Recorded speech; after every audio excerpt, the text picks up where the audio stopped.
We know a Texas man has been on the run now for 4 days, and 2 convicts out of Virginia escaped, and they're also on the run.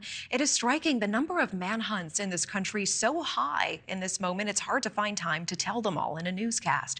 But with more and more of these cases, are we also seeing a rise in fear? We're welcoming in our panel on this. Rick Jordan, founder of Reach Out Technology, and Dante Mills, national trial attorney. Welcome both. Thanks for being here. Thanks for having us. Thanks for having me. We're going to start with you, Dante. What are these manhunts, this increase in manhunts, indicative of? Well, I think that manhunts have been happening for a long time. Criminals do crimes and then they try to get away.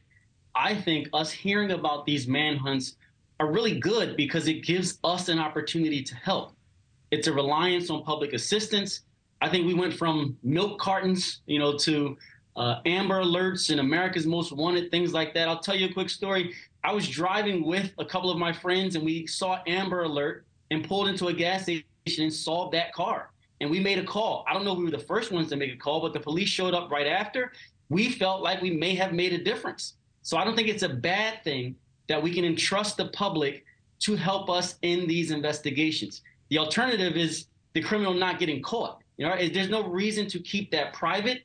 There's no reason to not get the information out and bring people to justice. Now, it can bring some fear, and I understand that. But I think there's a confidence in knowing that everyone is working together to get these people off the street. And more likely than you know, it actually helps. It helps investigators. They get tips all the time. Rick, what do you think of this? Is the result of this simply more fear and more anxiety in the American public? I think a lot of it can be, yeah, and it depends on how we be responsible communicators about this as well, which I think that we are right now. When it comes to security, if you take a look at that, I mean, it's not just cybersecurity, it's physical security. And there's reasons why this is happening. I think that's probably the part that's being overlooked and being taken into account of fear instead. If you look at prisons across the United States, there's a huge shortage of prison guards right now. So the conditions right now for both guards and inmates has just tanked. I mean, it's going down the toilet at the present moment.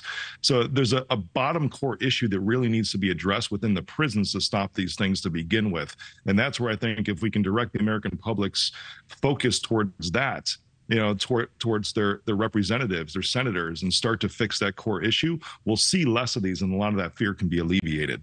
Thank you for watching. Go to newsnationnow.com to find News Nation on your television provider. And don't forget to click the red subscribe button below to get more of News Nation's fact-driven, unbiased coverage.